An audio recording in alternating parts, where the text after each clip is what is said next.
Good day everyone. I am Labno Paragudo and for this video I will be discussing about the National Competency-Based Teacher Standard or NCBTS.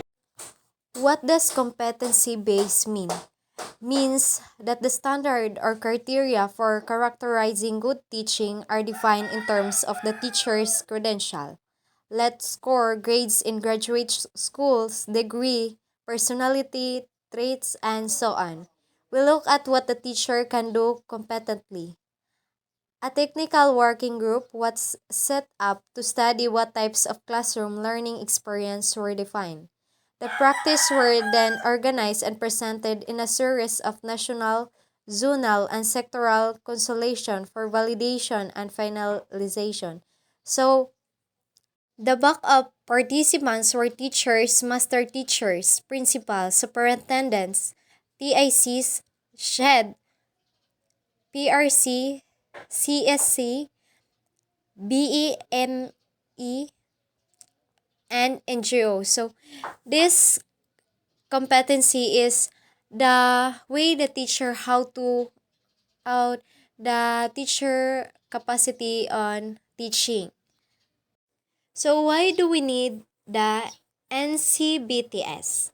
The NCBTS or the National Competency-Based Teacher Standard provides a single framework that shall define teaching in all aspects of teachers' professional life and in all phases of the teacher's development. The use of a single framework should minimize confusion about what effective teaching is. The single framework should also provide a better guide for all teacher development program and project from the school level up to the national level.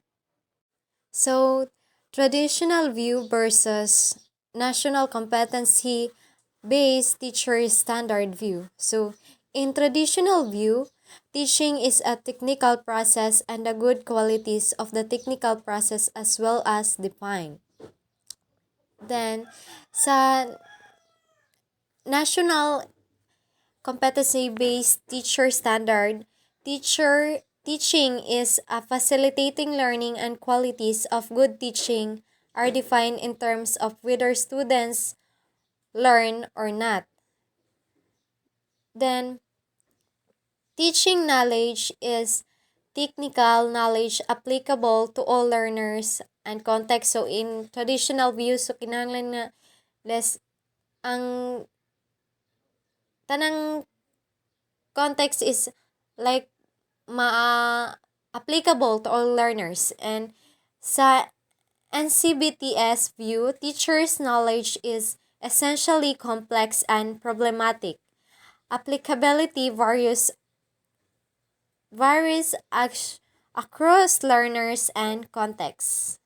Traditional views, teaching involves consistent application of technical knowledge, effective application of teacher knowledge dependent on prerequisite inputs in teaching environment.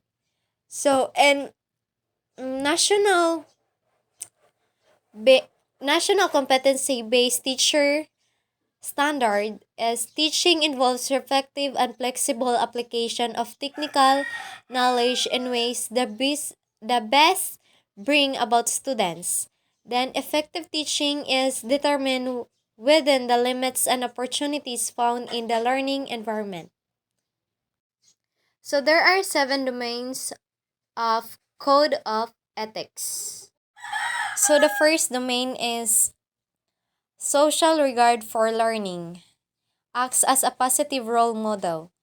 First follows school policy, demonstrate punctuality, maintain appropriate appearance, careful with behavior on students, and respect others. Then learning environment. Create an environment that promotes fairness, makes a physical environment safe and conducive for learning. Communicates higher learning expectation to each learners and establish and maintains consistent standard of learners' behavior. Then diversity of learners. Demonstrate concern for holistic development of learners. Then is familiar with learners' background, knowledge, and experience. Code of Ethics, Article 11 of RA number 7836, Philippine Teachers Professionalization Act of 1994. Sections 6, PD number 223 as amended the Board for Professional Teachers hereby adopt the Code of Ethics for Professional Teachers.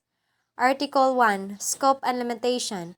Section 1, the Philippine Constitution provides that all educational institutions shall offer quality education for all competent teachers committed to its full realization. The provision of this code shall apply, therefore, to all teachers in school in the Philippines. Section 2. The code covers all public and private schools teachers in all educational institutions at the preschool, primary, elementary, and secondary levels, whether academic, vocational, special technical, or non-formal. The term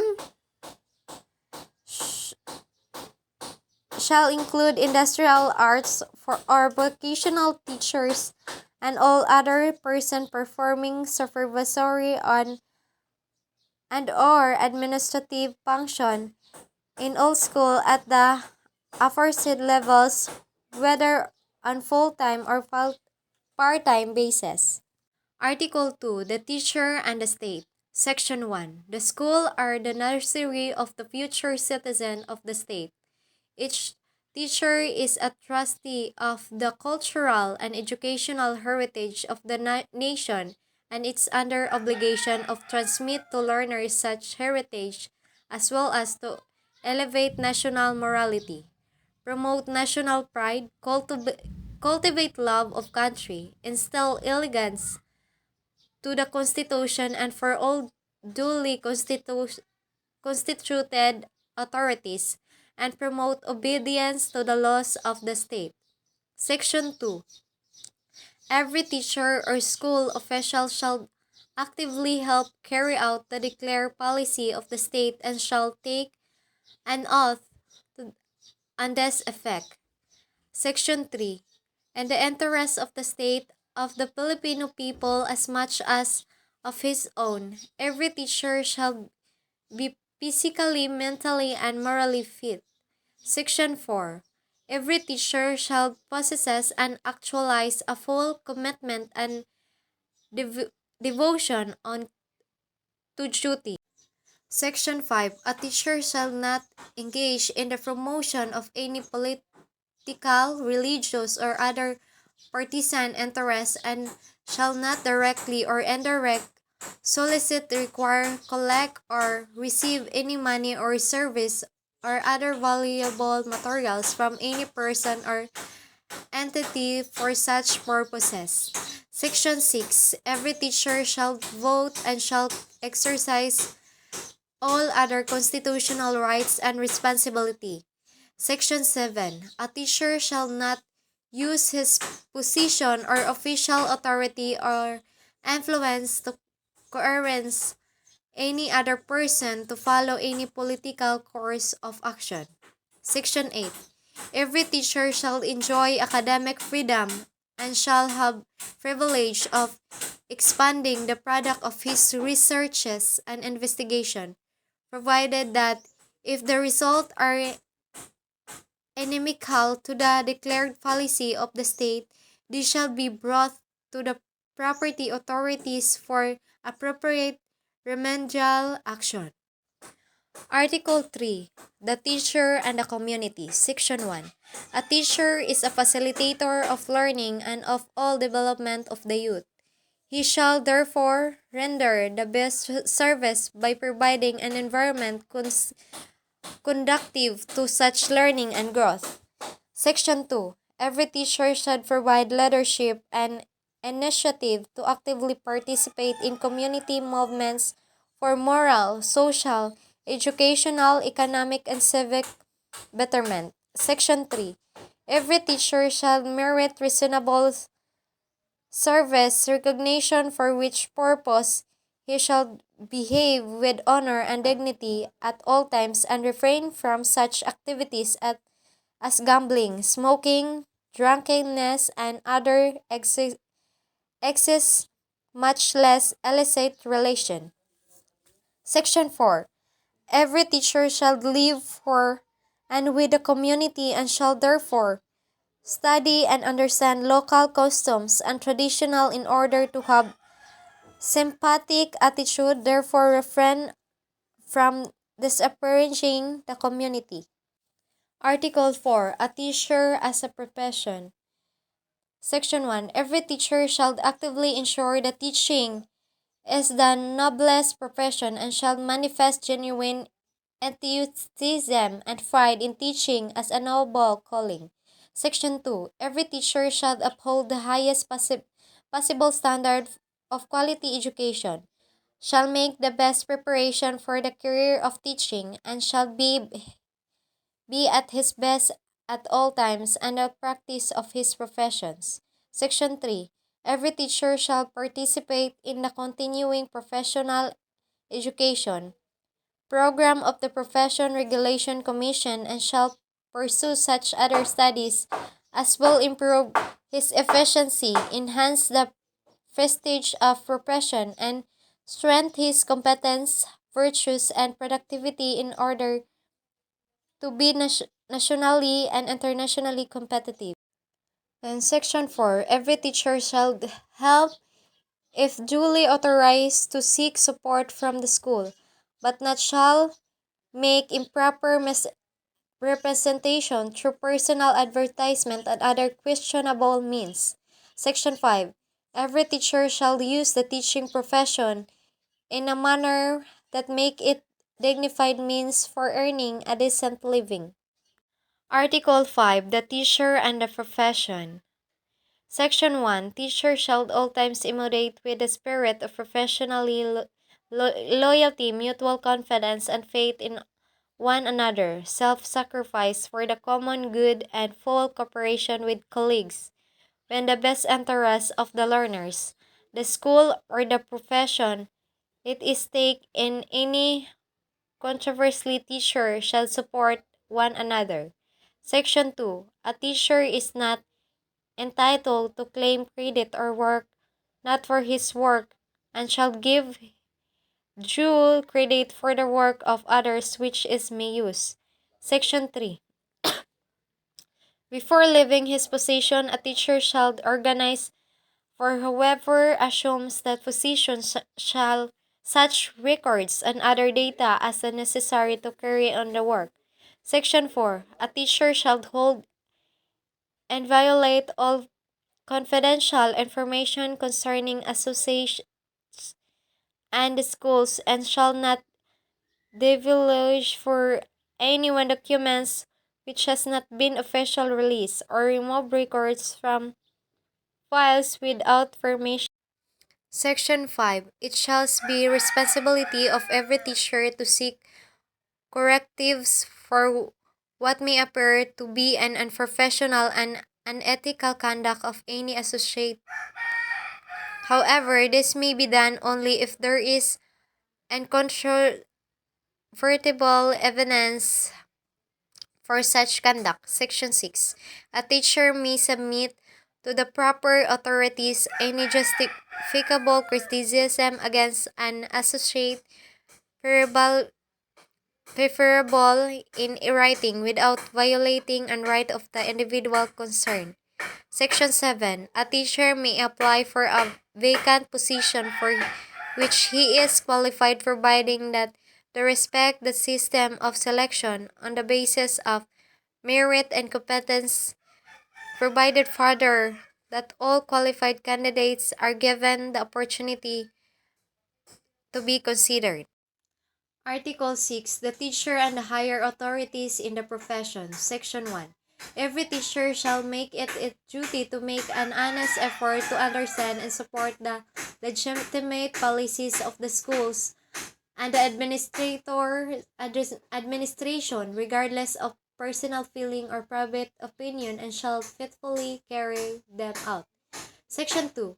A teacher shall not make any false accusation or charge against super, superiors, especially under anomality. However, if there are valid charges, he should present such under oath to competent authority. Section 3. The teacher shall transact all official business